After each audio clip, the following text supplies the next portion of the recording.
18th meeting of the Public Safety Events and Quality of Life Committee, joined by Mike Stefano. Mr. Scott has just to arrive, so we'll get going anyway. Item number 2, comments, suggestions, and petitions by residents in attendance regarding items not on the agenda. Anything? Okay. Item number 3, the monthly fire department report with Chief Steve Pelna. Don't have the button anymore. Great. Oh, wow. Steve Pelna, Fire Chief. See the report up on the board. For the month of June, we're looking at 105 incidents for us to our post-COVID numbers as normal. Billy, go down just a little bit there for me. Couple incidents of significance I spoke about at last month's meeting with the multiple storm-related events and many water rescues, both in our area and adjacent areas. But most significantly, on June 20th, we had the underground electrical fire in the Central Business District. We initially went out for a smoke investigation in the 100 block of East Gay, and when we were clearing that incident, unfortunately, there was an explosion on the other side of the street, injuring one of our assistant chiefs. Luckily, hasn't had any lasting effects from it, but it goes to the issues we've had over the years with the infrastructure within the Central Business District below ground. So our hope and wish with the Harmony Project is that's eliminated, but that was quite scary. For all the responders. I was just around the building when it exploded, obviously heard it, felt it, saw the fireball, but one of our assistant chiefs was very close to it, and luckily he wasn't seriously injured by that. Minor injuries, and then Chaz and his staff checked him out while we were on site and gave him home with, or sent him home with some instructions for minor follow-up. But that was our first test of the Gay Street closure, and I want to thank everybody involved that we were able to come to a compromise with the barriers.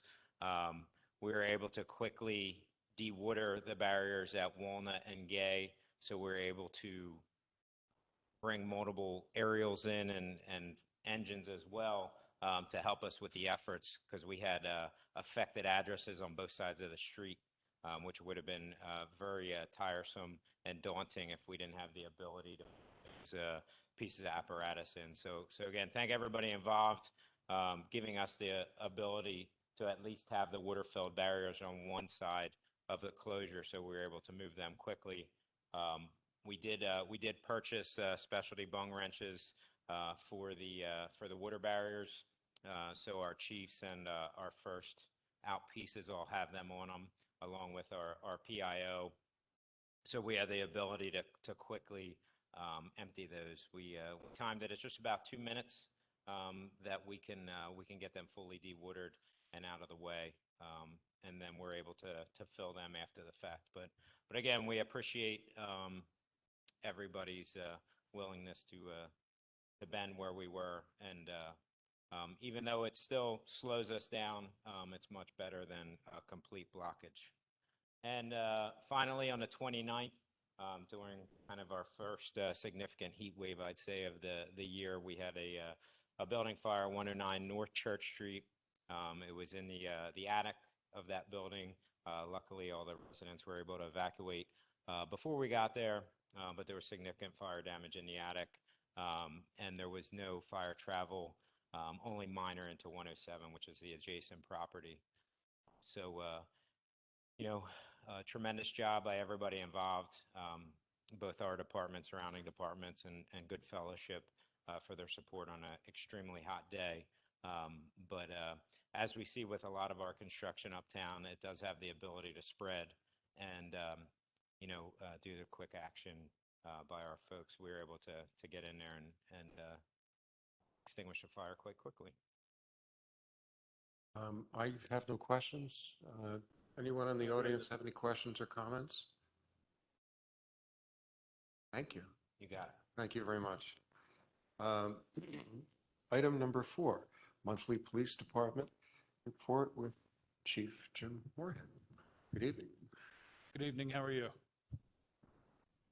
James Moorhead, Police Department, and for the month of June, the Police Department recorded a record high 2021 calls for service, tune of 3,650. It was a very busy month for Westchester and East Bradford included. And, oh, you can go to the next slide. It's our breakdown of per jurisdiction or per sector of the borough where the calls for service lie at, which was pretty equally distributed. Slide. Sorry, next slide.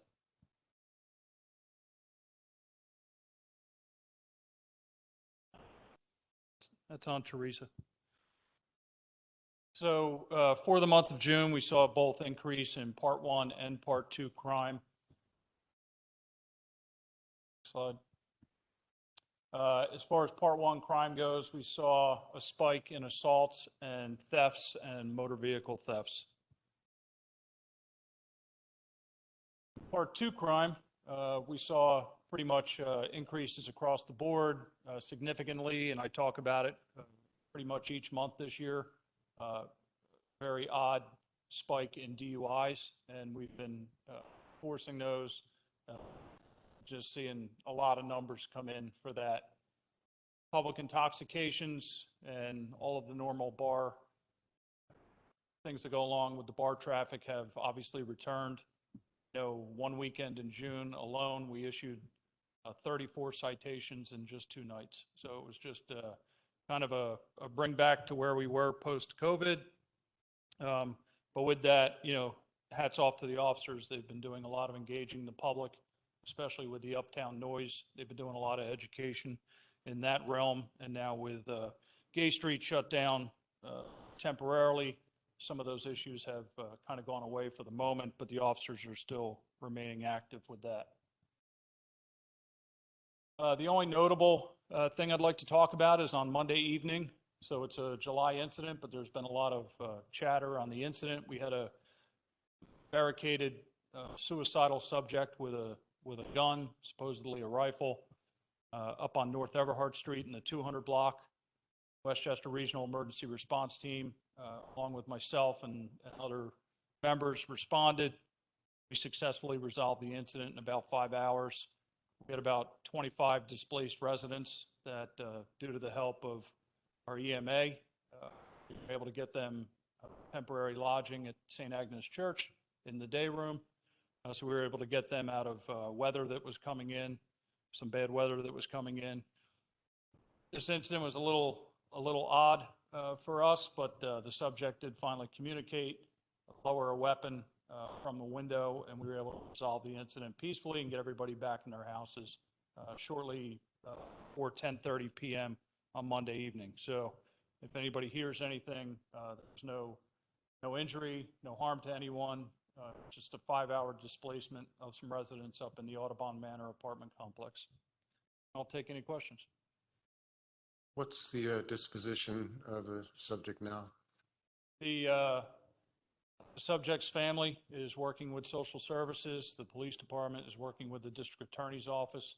It's a matter that remains under investigation. But we have secured weapons from the house, and there's no threat or harm to the public. That's good. I don't have any questions. Bill, do you have any?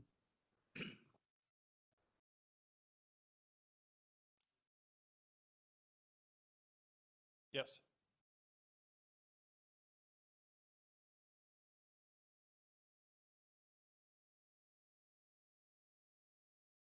Excuse me, and essentially you talked the person down. We talked the person into fulfilling the wishes of the team on that evening, and that was settled and resolved for the night. Good. And so what do you do? Are there mental health people, professionals on scene? All of our negotiators are mental health trained, so they were able to use correct wording, use the correct verbiage, tone, and we did have services of the county that responded to the scene. With personnel? Yes, sir. Thank you. The only other thing I would like to add is that the police department completed its process for new hires on Monday morning. The mayor and I concluded process around noon on Monday. We have 3 highly qualified candidates that I know I'm extremely excited about. I know the mayor is equally excited about and would like to speak on it. But at a time when, as you know, we typically face about a 10% reduction in force due to a number of issues. We're slightly exceeding that at this time due to various reasons, and excited to pursue 3 candidates for hire coming up shortly. And I'd like to have the mayor make a brief comment on that, if that's okay. Sure. Thank you.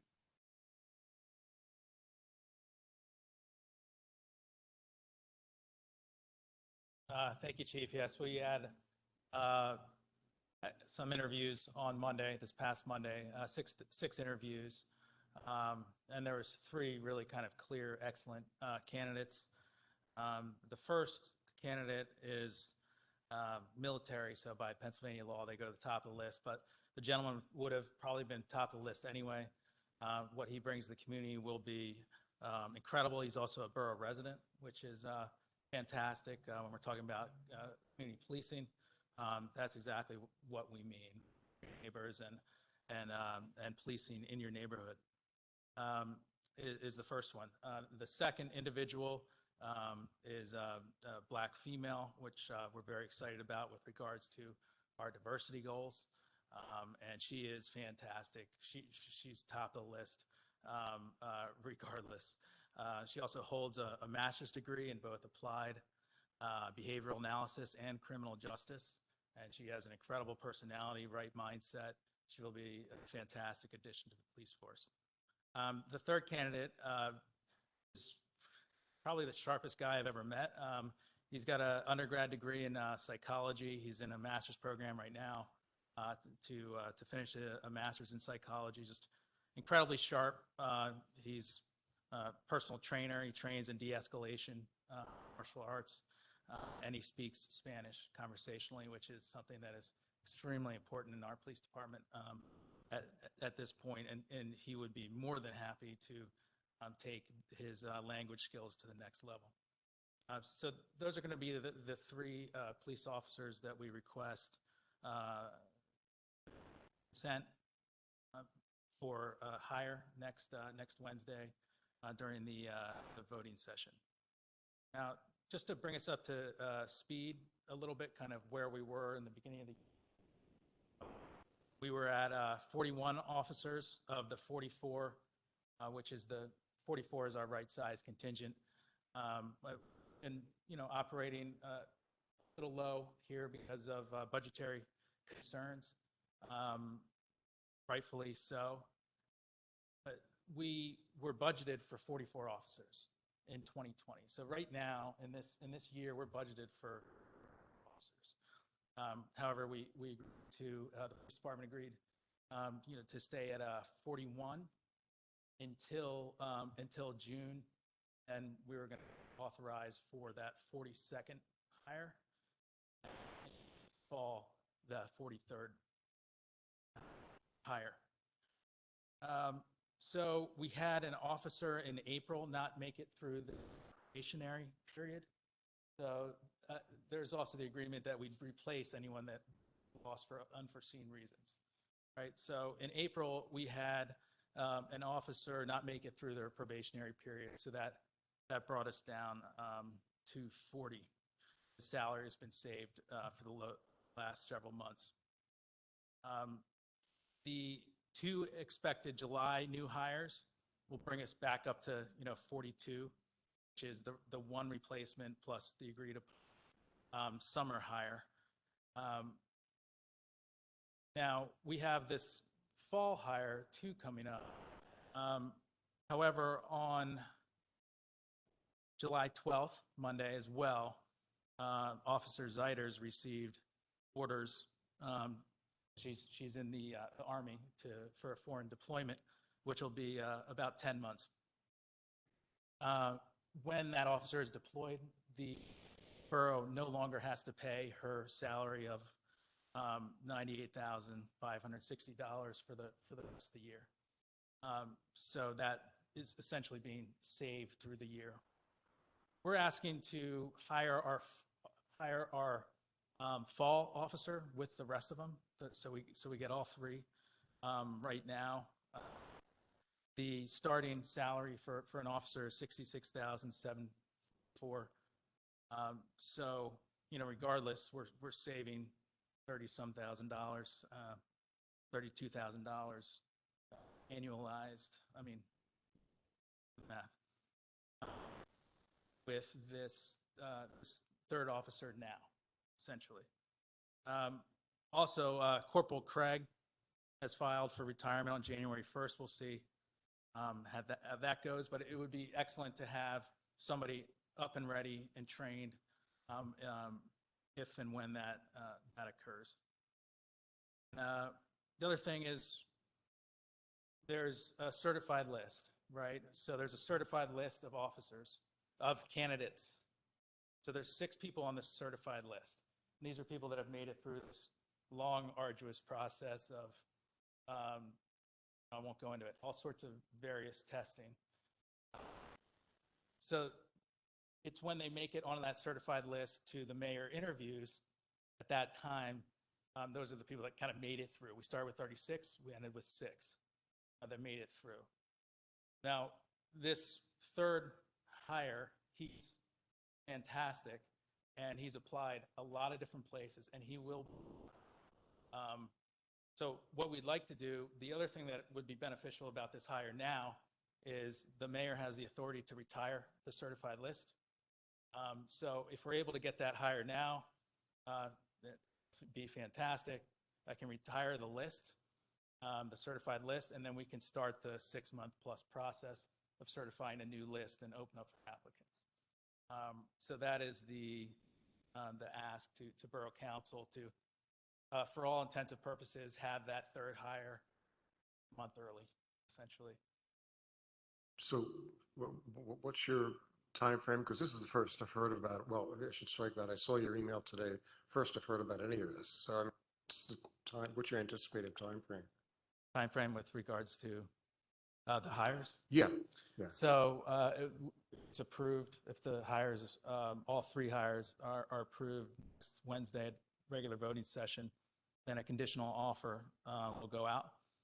There's a psych val and a couple other T's across.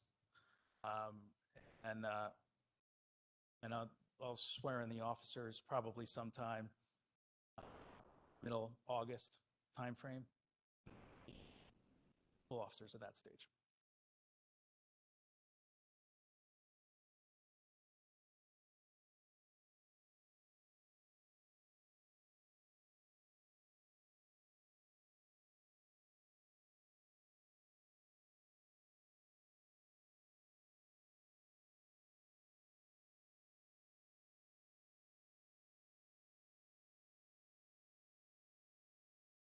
Yeah, I assume so. I mean, usually something like this doesn't come to committee. Usually it just goes straight to voting session with a consent to hire.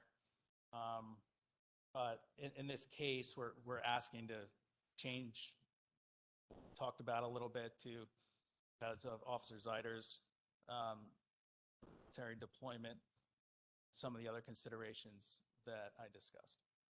So in that case, yes. That's the appropriate action would be recommending approval to full council.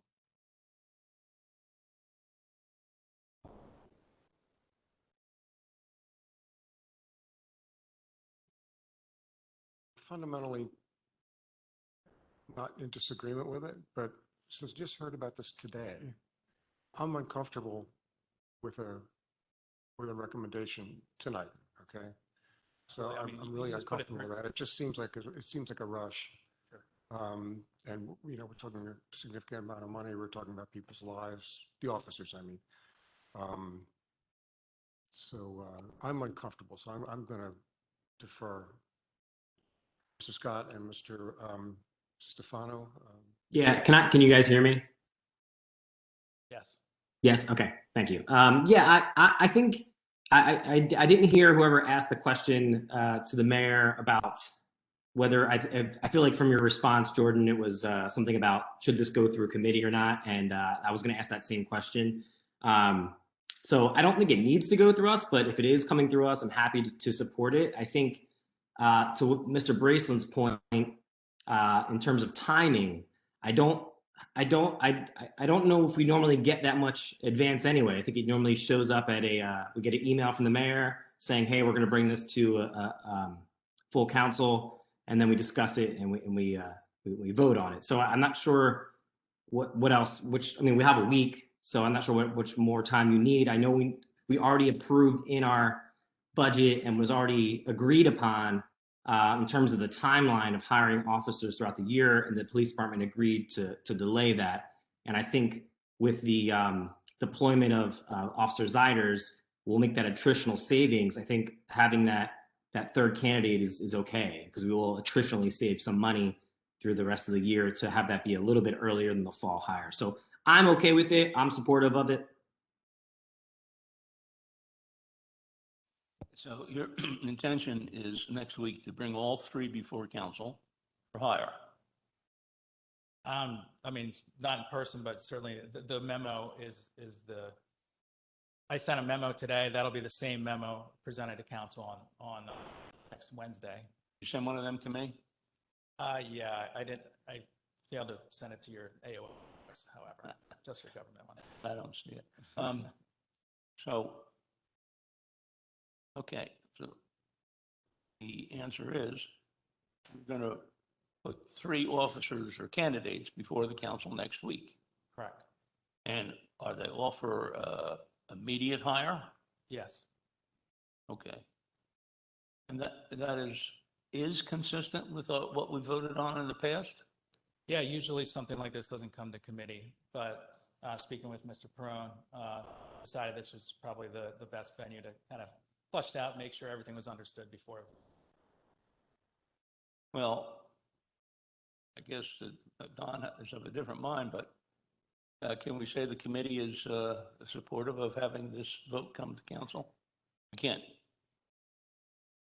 favor these candidates because that's not what he's doing now, but I certainly favor the question going to council next week. Probably do a 2-0, maybe just a. Like I said, I'm not fundamentally opposed to it, Right. but well, explain. Understood. So we could say it's a 2-0, Yeah. right? Good. And I didn't even see the memo. Good man. Needs trust. Like that. Thank you. Okay, thank you. Any more questions or comments from people in the audience? Okay. Item number 5, Good Fellowship Report. Chaz. Good evening, Chaz Bergen, the chief from Good Fellowship Ambulance. I'll echo the other chiefs that we're seeing extremely high call volumes. We typically expect our summer volume to drop off with the loss of university students. We're definitely not seeing that this year. So we handled 522 calls last month, 147 of them in Westchester Borough. Bill, you can just scroll through this real quick if you really when we get to the hours, you can see the uptick in kind of the evening overnight. I think the volume kind of speaks to people getting back out, living their normal lives again. Like I said, just a little higher than usual from what we would expect. These special operations mentions a few things here.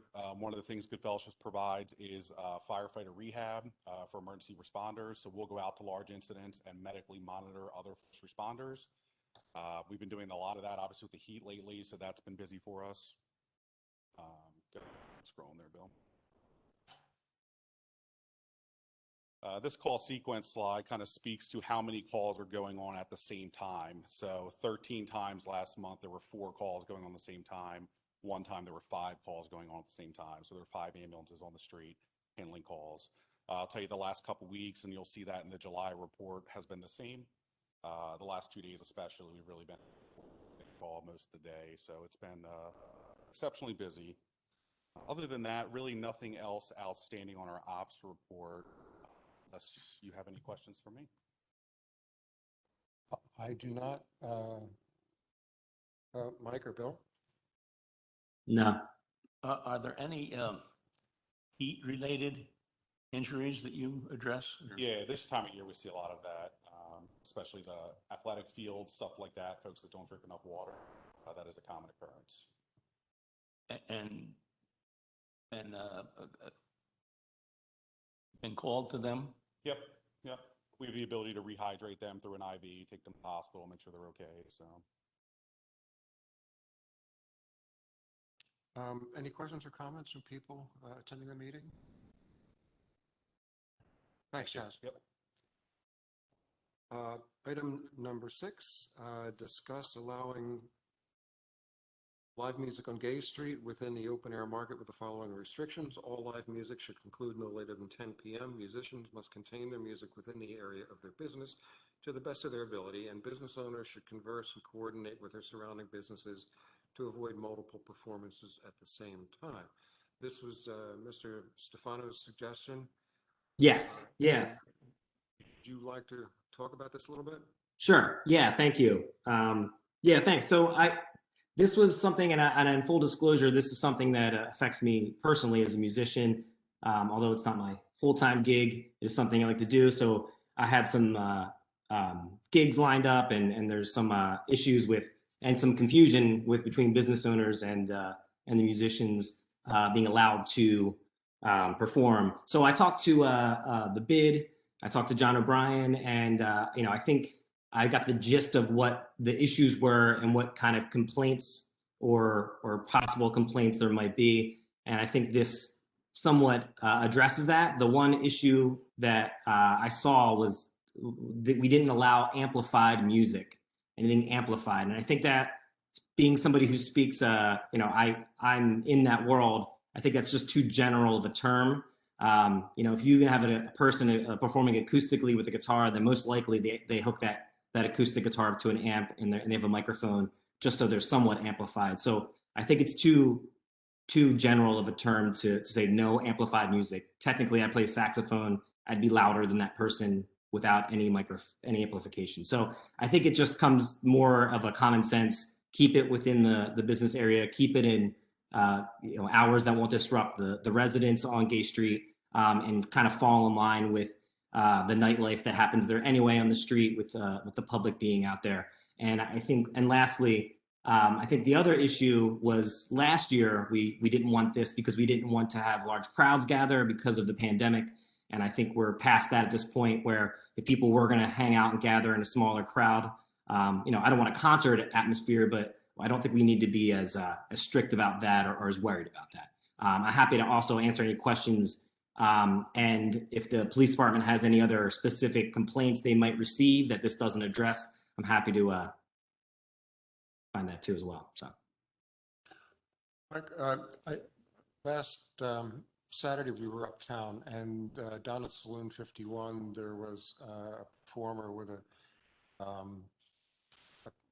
small PA system, and I noticed, and you somewhat addressed this, but I noticed when we were almost a block before that, we could hear it. I mean, it wasn't objectionable, but we could hear it.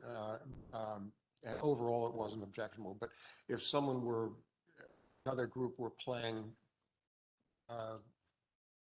where people in the middle would be getting it in both ears. So that's something we'd have to watch. When amplification came up a few years ago, you have musicians who have amplifiers. That's just the way it works. And another thing that we should consider the people that work uptown in the building. So, I mean, I think we should have a start time, like 5 o'clock, go to 10 or 6, whatever, just so we don't potentially interrupt working, say, up on the second floors, sort of thing. Just my thought. I think that makes a lot of sense, and it's something I hadn't even thought of, that start time for office businesses or something where it would be disruptive. So I'd be happier to do that. Maybe we could even say during the week, but and I think when you mentioned the multiple bands kind of competing, that's why I put that last phrase in there in this item. I think that was the one complaint that was received last year, was there was a conflict and there was some issues with the business owners. So I think having that in there, and I don't think we need to go in there as the government or as our police department to police that. I think hopefully the business owners can just work together, and if they can't, we can enact the Gailey clause and take this away. I mean, I'm totally fine with that as well. So Yeah, I agree. Do you have any comments? Yeah, this is great. Thanks for putting this together. What role did the bid have to play in coming up with this proposal? I'm sorry, but I missed my bid meeting trying to get to Joe Biden in Philadelphia, and it came through me, Couldn't Bill. make I brought both. it up. I just conferred with John O'Brien himself. I gave him a call. It didn't go through like a bid meeting, and they didn't discuss it. I know that he's intimate with the business owners in terms of like what issues they might have seen or complaints. So I just called him up to kind of get his idea. But this came through me. So thank you. Will Mr. O'Brien be talking to this? Not necessarily. Does he need to? Yeah, Yeah, because we still have our budget things to get to.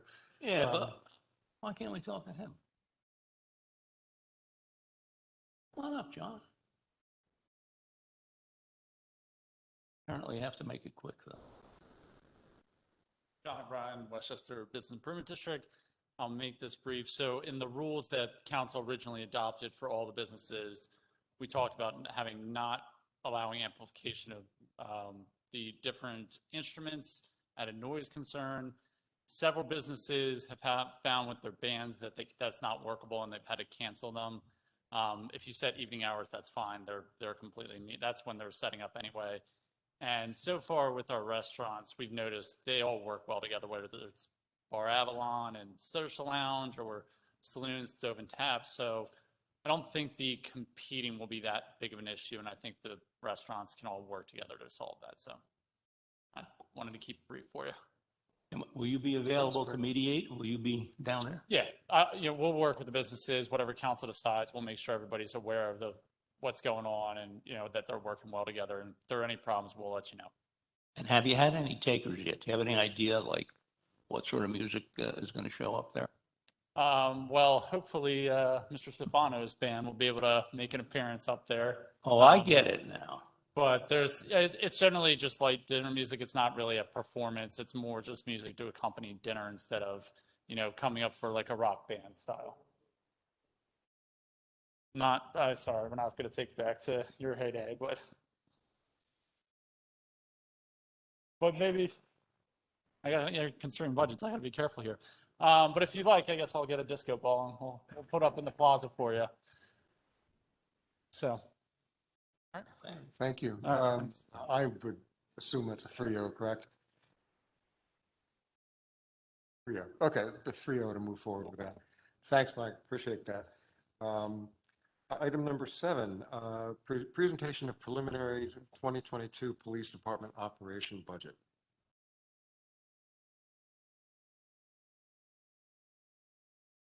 Back again. just assumed Steve was going first. Jim Moorhead, Police Department, and I'm here to discuss with the Public Safety Committee about the Police Department's request for 2022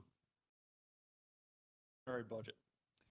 And as everyone is well aware, the Police Department takes an incredible amount of pride to continue to be accountable, effective, and efficient.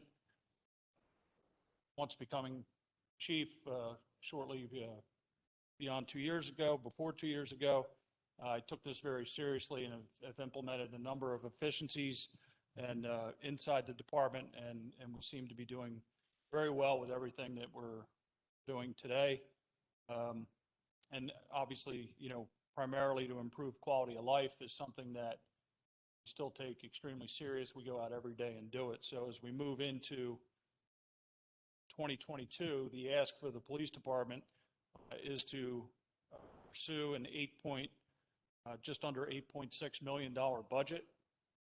Let's keep in mind when we go through this that 93% of that cost is fixed and contractual based on personnel. Understand that. We've talked about that in years past. The controllable part of the budget for me, other than personnel, includes the operating and capital. We're not here to talk about that tonight, but we're going to spend a little bit more time on the operating expenses.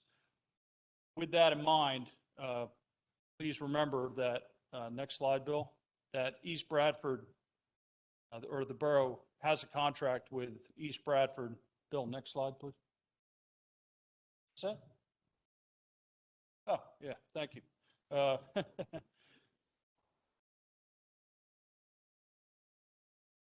Don't believe it. We'll be able to after. East Bradford's contract, we've had a contract with East Bradford since the year 2000, and East Bradford's contribution for 2022 is $1.593 million that will come in as revenue through the police department, and they pay for 6 officers, equipment, and dispatcher. Next slide, please.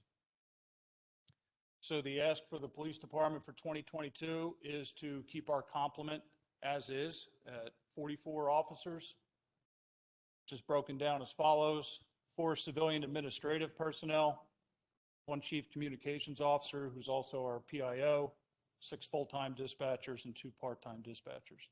The numbers up on the board currently are our allotment at current, and we're looking to seek that in 2022. Borough is morphing, it's changing constantly. Diversity is coming back in August. We just had a study done by the Financial Advisory Committee. Studies are showing that we should be seeking additional officers in the department. I feel at current that we can maintain and continue to provide the level of service that we do by keeping things the same. So I'm not seeking any additional services as we move into 2022.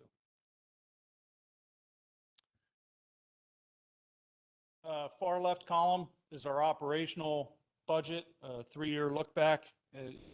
You could see that we've been on a steady decline. Some of this is done due to concessions. Some of it's done due to efficiencies. And you can see the same performance with our capital budgets. It's been steadily going down. Working with the borough manager's office, and bringing that capital number down going into 2022 with vehicles, which will be brought up later on. Different meeting. But the item of interest is the far right graph, which is personnel. If I'm calculating everything correctly, we are going to see a decrease in personnel costs, ever so slight, 2022. And how do we get there? How does that happen when contractually officers are receiving an increase for 2022? So we only have to go back a year, a little over a year, when we lost Chief Bond due to retirement, Sergeant Haig, Corporal Whiteside, Officer Franz, Officer Stewart, Officer McIntyre. All of those officers were 25-plus year seasoned employees that were eligible for retirement. Their longevity and their salary and their ranks, by them retiring in such a short time span and hiring 4 officers back in January, 1 officer in March, and now hopefully getting ready to hire additional young officers coming through the door. That model that we had of being old and very little young has all of a sudden flipped. Now we have a much younger employee base in our 4 walls at this time, and you calculate all of that out, we're actually expected to see a small dent in salary personnel costs as we go into 2022. And we're also expected to see probably 2 more retirements of persons that are eligible. As the mayor discussed one, and we have another one that's being worked on currently. So increases are minor. We expect to see increases in training, very minor due to accreditation certification. This is something the department, and we've talked about this in previous months, is actively pursuing, and we're very close to going for our mock assessment due to the level of state requirements for mental health, behavioral science, de-escalation, different control tactics that are coming down from the state and are part of accreditation. We're going to have to do additional training. I have a strategy to continue doing that, which I discussed with Mr. Metrick and Mr. Perone last week. That seems to be working well right now, but we could see a spike in training costs, which we're going to monitor. Slight increase in software. This is due to the amount of video evidence that we have to capture on a daily basis with our body cam and our in-car, our mobile video camera system. All of that data has to be stored, and we're looking at a cloud service to manage that moving forward. Minor increase overall. And then we're looking to move civil service budget slightly up for 2022, excuse me, and we'll back down in 2023 to where it's at currently. The reason for that is the mayor's diversity task force is going to have a number of asks in order to increase recruitment, and we expect to go through a testing process in 2022, which gets expensive. So those really are only operational increases. Operational budget-wise, as we go through, run lean or not, all of our equipment, we shop not only for equipment that's going to last, but we also shop for equipment that we can spend less on at other places. We just don't take the typical vendor that walks through the door, so we put a lot of effort forward. And with that being said, that's the snapshot of the police department's budget without getting into the specifics of it. Thank you. Question,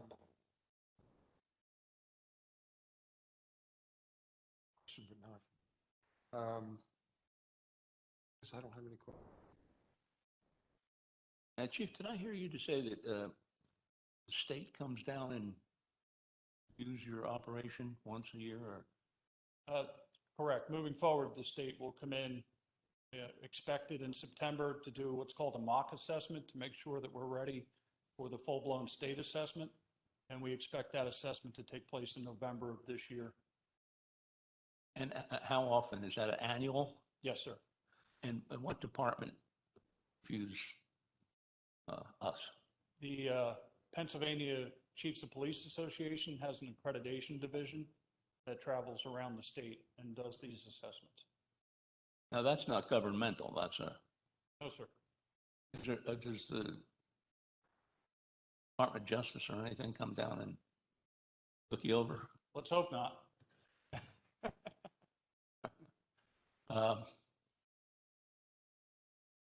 I know somebody at the Police Chiefs Association, in case you want to talk about that. Yeah, this is an exciting time for the police department. Becoming accredited is going to make us obviously a different level of professionalism that I believe we already hold. We just don't have the sticker to go with it. So with that and being eligible for additional grant funding due to being accredited, the state finally approved municipal government to have radar in their cars. And with that going through, they're exploring first wave of radar is going to go out to accredited departments. By a radar detector. Does anyone in the audience have any questions or comments for the chief? Mike, anything? No, I didn't get to see the president. I don't know, for some reason it wasn't sharing, but I was following what the chief said, and I don't think I have any questions at this time. Then. Okay, all right. Thank you very All right, much. thank you. Appreciate it. Item number 8, presentation of preliminary 2022 fire department operation budget. Chief Cullen.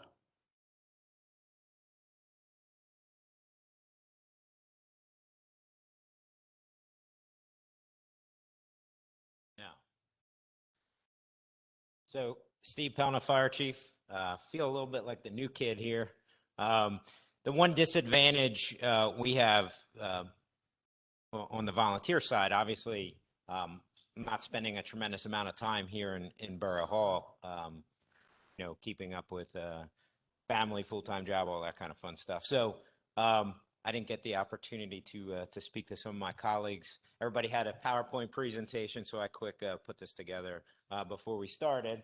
Mr. Perrin's laughing at me, but I just happened to present this at West Goshen 2 months ago.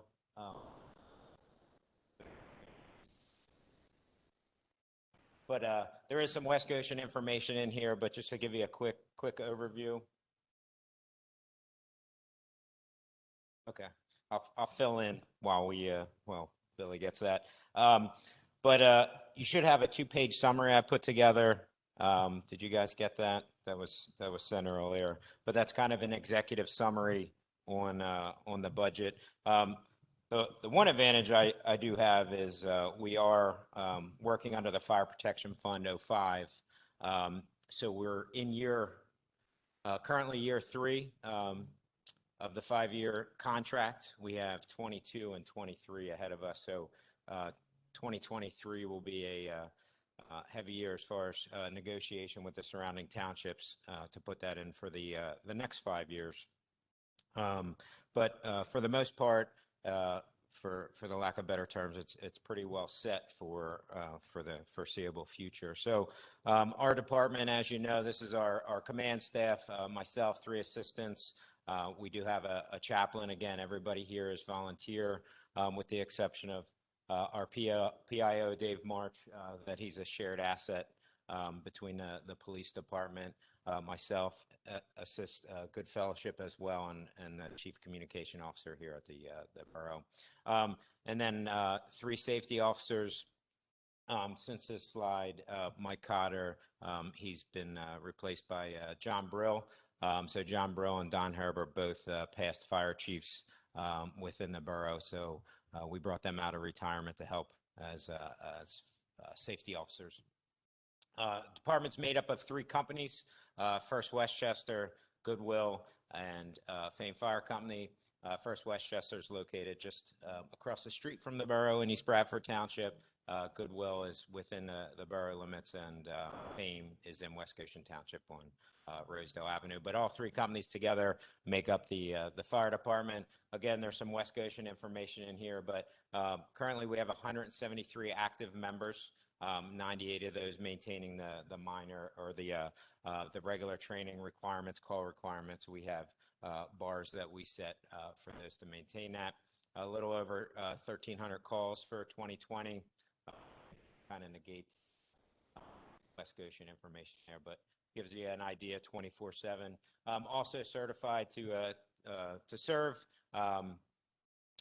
This was a huge feat by us. We were the first fire department within the Commonwealth to be 100% certified. If you guys remember, we all got a key to the city and everything. It was great when we went through that. But it was a huge feat. As I Chief Moorhead going through the accreditation process, it was a tremendous amount of effort to achieve this. It's more than just a saying, but hours and hours of training, certification testing, written testing through the State Fire Academy. But we continue to maintain that ever since 2010, and we have to go through a recertification process every 3 years.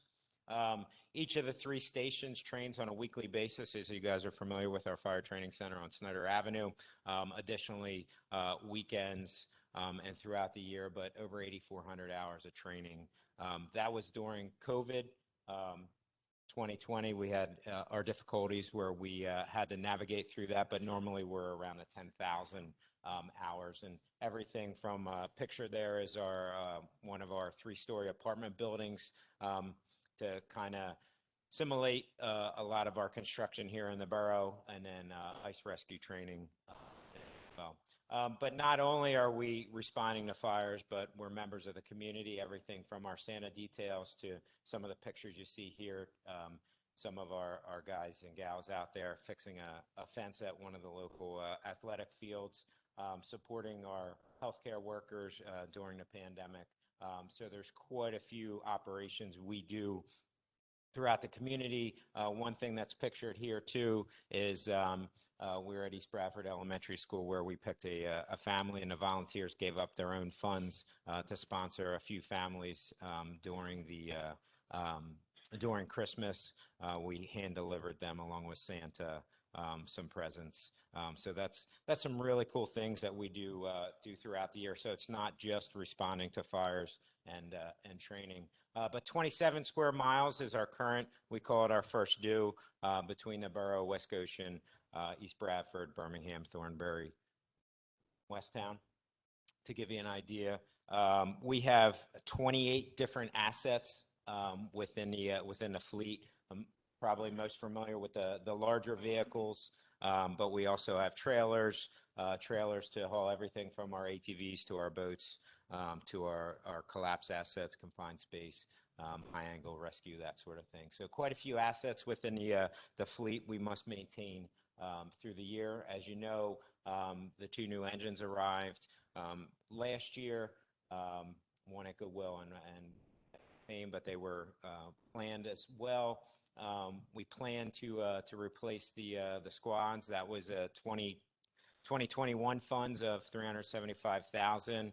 Unfortunately, due to COVID, we don't know if we're going to see them. So when you look at our budgetary numbers, you might see a carryover into 2022 from 2021.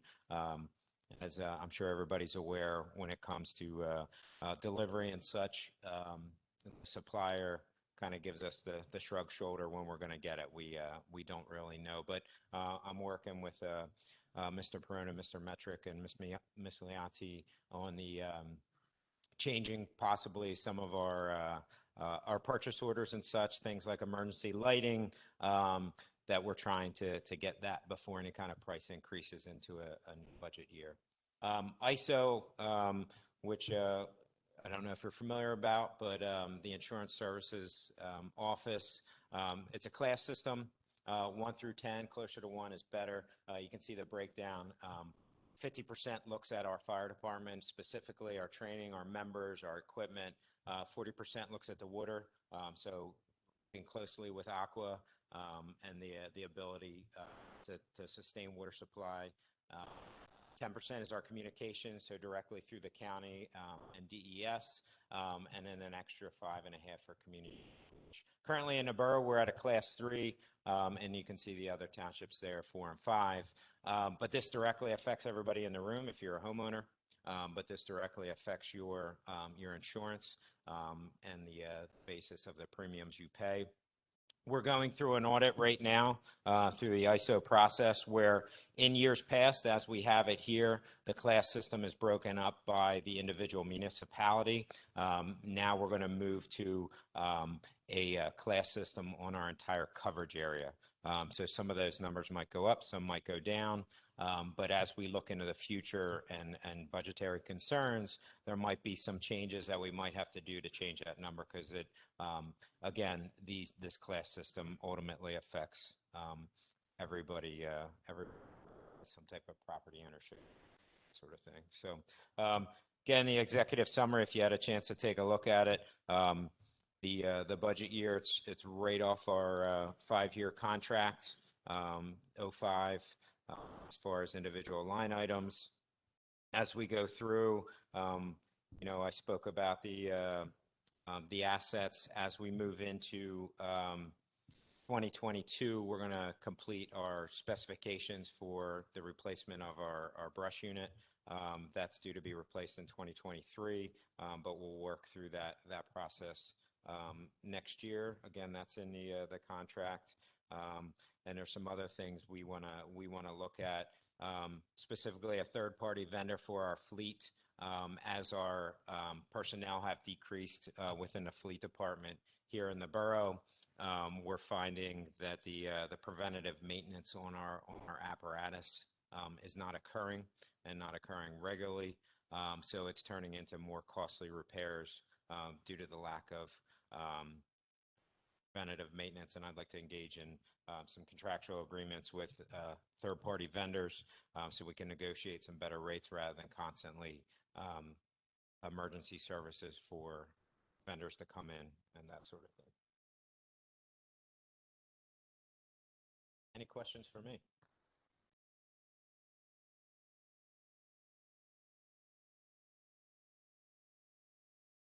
Yep.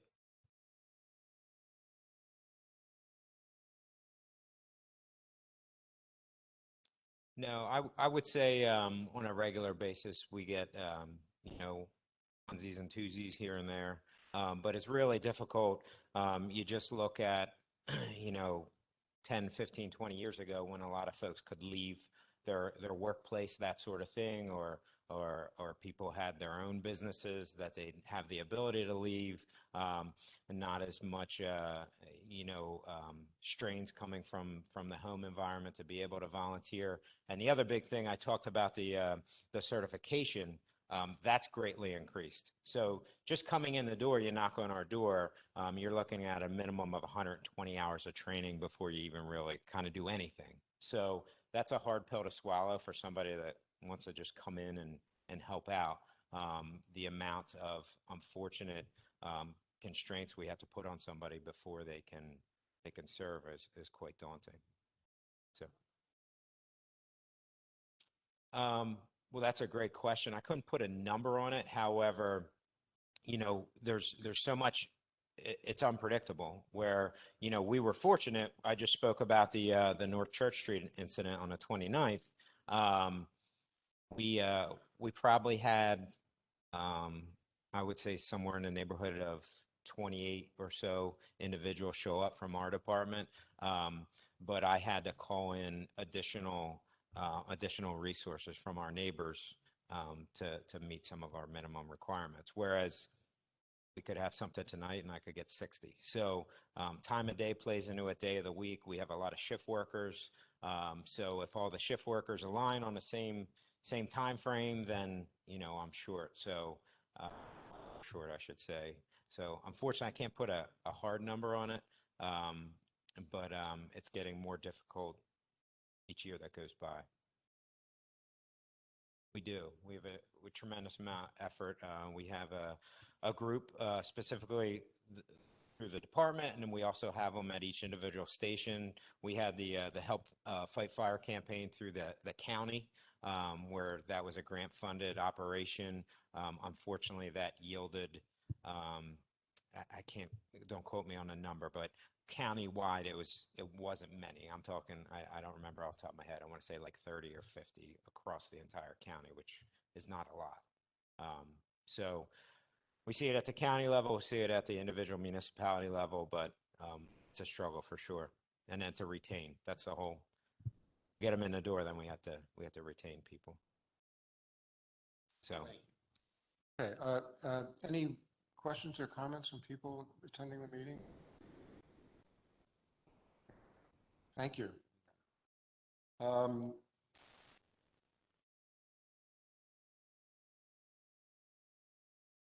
9, approve June 2021 public safety events quality of life minutes. They seemed okay to me. Yeah, all good for me. All good. Okay, 3-0 to approve that. Any other business? Okay, we're adjourned.